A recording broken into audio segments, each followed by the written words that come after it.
Hi viewers, welcome to news 60 YouTube channel. ఆమె తెలంగాణ బతుకమ్మ ఉత్సవాన్ని విశ్వవ్యాప్తం చేశారు. తెలంగాణ ఉద్యమ పోరాటానికి దిగిన తండ్రికి సాయం అందించేందుకు అమెరికాలో సాఫ్ట్వేర్ ఉద్యోగాన్ని సైతం వదులుకుని తెలంగాణకు వచ్చేశారు. ఆమె మరెవరో కాదు, తెలంగాణ సీఎం కల్వకుంట్ల చంద్రశేఖరరావు కుమార్తె కల్వకుంట్ల కవిత. ఆమె విద్యాభ్యాసం, తెలంగాణ ఉద్యమానికి ఆమె అందించిన చేయూత, ఆమె ఉదార స్వభావం గురించి ఇప్పుడు తెలుసుకుందాం. తెలంగాణ తొలి ముఖ్యమంత్రి కల్వకుంట్ల చంద్రశేఖరరావు శోభల కూతురే కల్వకుంట్ల కవిత. కరీంనగర్ ఆమె జన్మస్థలం. కవిత హైదరాబాదులోని VNR Vignana Jyothi engineering and technology కళాశాల నుంచి బీటెక్ డిగ్రీ పూర్తి చేశారు. ఆ తర్వాత కంప్యూటర్ సైన్స్లో ఎంఎస్ చదువును అమెరికాలోని దక్షిణ మిసిసిపి రాష్ట్రంలో పూర్తి చేశారు. కొంతకాలం పాటు అక్కడే సాఫ్ట్వేర్ ఇంజనీర్గా చేసి 2004లో భారత్కు తిరిగి వచ్చారు.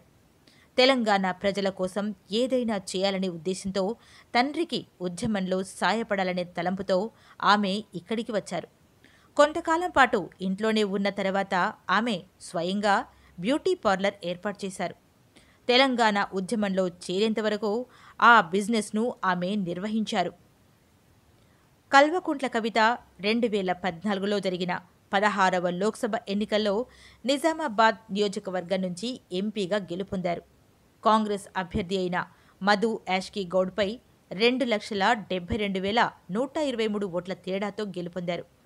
అదే ఏడాది వాణిజ్య కమిటీలో భాగమైన అంచనాల కమిటీలో ఆమె సభ్యురాలయ్యారు. పంచాయతీరాజ్, గ్రామీణాభివృద్ధి, తాగునీటి శుద్ధి విభాగం మంత్రిత్వ శాఖ ఏర్పాటు చేసిన సలహాదారు కమిటీలో ఆమె సభ్యురాలిగా నియమితులయ్యారు. 2015లో అంచనాల కమిటీలో కో కన్వీనర్గా నియమితులయ్యారు. కల్వకుంట్ల కవిత తెలంగాణ జాగృతి ద్వారా ప్రజాక్షేత్రంలోకి అడుగిడి బతుకమ్మను విశ్వవ్యాప్తం చేసిన మహిళా నాయకురాలిగా, తెలంగాణ ఉద్యమంలో మహిళా గొంతును ఎలుగెత్తి చాటిన నేతగా పేరొందారు. ప్రత్యక్ష ఎన్నికల్లో గెలిచి తక్కువ సమయంలోనే ఉత్తమ పార్లమెంటేరియన్గా నిలిచిన ప్రజా ప్రతినిధిగా నిలిచారు.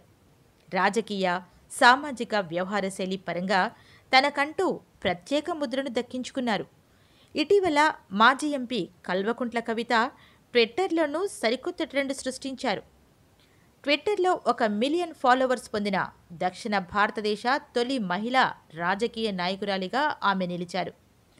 ఒక ప్రాంతీయ పార్టీ నాయకురాలు ఇంత పెద్ద ఎత్తున ఫాలోవర్లను పొందడం విశేషంగా చెప్పుకోవచ్చు.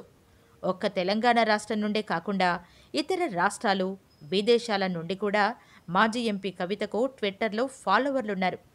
దశాబ్ద కాలం క్రితం 2010 సంవత్సరంలో మాజీ ఎంపీ కవిత ట్విట్టర్లో ఖాతా ప్రారంభించారు. నిరంతరం ప్రజాక్షేత్రంలో చురుగ్గా ఉంటూ ప్రజలతో మమేకమవుతుంటారు. మాజీ ఎంపీ కవిత దశాబ్ద కాలంగా ట్విట్టర్లోనూ ఎప్పటికప్పుడు వివిధ అంశాలను షేర్ చేస్తుంటారు. ఉమ్మడి రాష్ట్రంలో తీవ్రంగా నిర్లక్ష్యానికి గురైన బతుకమ్మ పండగ ఔన్నత్యాన్ని తెలంగాణ జాగృతి సంస్థ ద్వారా నలుదిశలా చాటారు. రాష్ట్ర వ్యాప్తంగా బతుకమ్మ పండుగను ఘనంగా నిర్వహించిన మాజీ ఎంపీ కవిత వివిధ దేశాల్లో ఉన్న తెలంగాణ వాసులకు సైతం బతుకమ్మ విశేషాలు తెలియజేసేలా ట్విట్టర్ను ఒక మాధ్యమంగా ఉపయోగించారు. మాజీ ఎంపీ కవిత ప్రత్యేక చొరవతో ప్రపంచ ప్రఖ్యాత ఆక్స్ఫర్డ్ డిక్షనరీలో బతుకమ్మ పదానికి చోటు లభించింది. సాధారణంగా మహిళలకు, అందులోనూ ప్రాంతీయ పార్టీ నేతలకు ఉండే పరిమితులను సైతం అధిగమిస్తూ తన మేధస్సు, వాక్చాతుర్యంతో ఢిల్లీ స్థాయిలో సైతం మంచి నాయకురాలిగా మాజీ ఎంపీ కవిత పేరు తెచ్చుకున్నారు. తొలిసారి ఎంపీగా గెలిచిన తర్వాత పార్లమెంటులో వివిధ అంశాలపై మాట్లాడుతూ తన వాక్చాతుర్యంతో అందరినీ ఆకట్టుకున్న కవిత బెస్ట్ పార్లమెంటేరియన్గానూ ఎంపికయ్యారు. తాను ఎంపీగా ప్రాతినిధ్యం వహించిన నిజామాబాద్ పార్లమెంటు పరిధిలో కీలక అంశాలైన పసుపు board, Bodhan sugar factory, beedi కార్మికుల సంక్షేమంపై చట్టసభలతో పాటు ట్విట్టర్లో సైతం నిరంతరం ప్రస్తావించారు.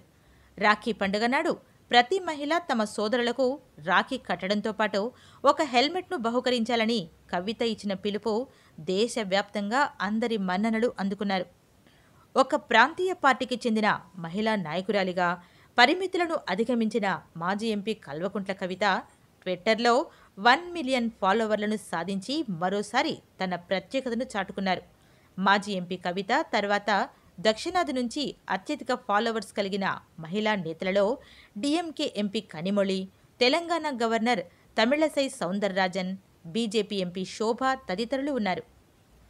మాజీ ఎంపీ కల్వకుంట్ల కవిత సామాజిక దృక్పథంతో సేవా కార్యక్రమాలు నిర్వహిస్తుంటారు.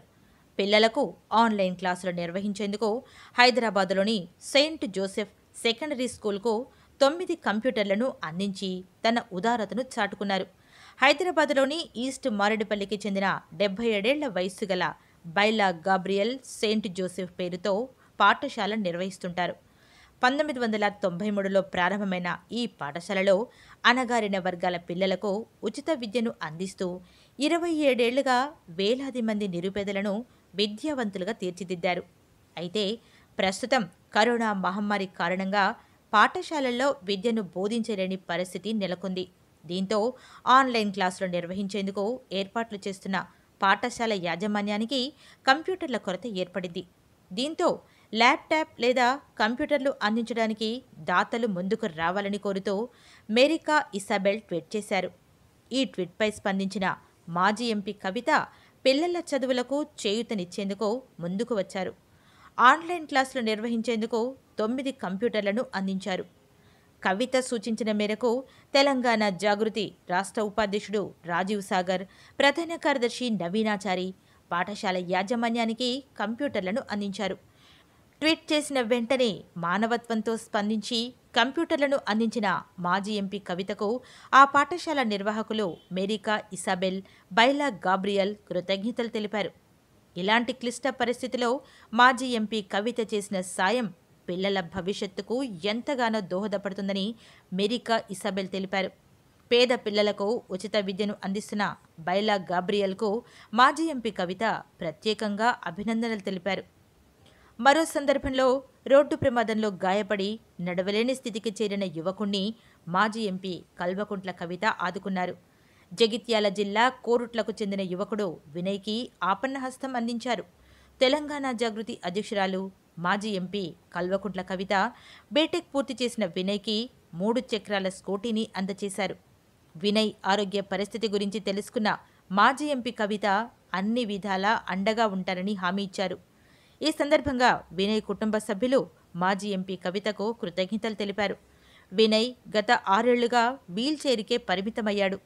కోరుట్ల పట్టణానికి చెందిన భోగ వినయ్ 2014లో హైదరాబాదులో ఇంజనీరింగ్ పూర్తి చేశాడు. స్వగ్రామంలో జరిగిన రోడ్డు ప్రమాదంలో వెన్నెముకకు తీవ్ర గాయాలయ్యాయి. హైదరాబాదులో శస్త్రచికిత్స చేయించగా 18 లక్షల వరకు ఖర్చయింది. ఈ చికిత్స అనంతరం వినయ్ ఇంటికే పరిమితమయ్యాడు. మరిన్ని వీడియోస్ కోసం న్యూస్ 60ని సబ్స్క్రైబ్ చేసుకోండి. Thank you.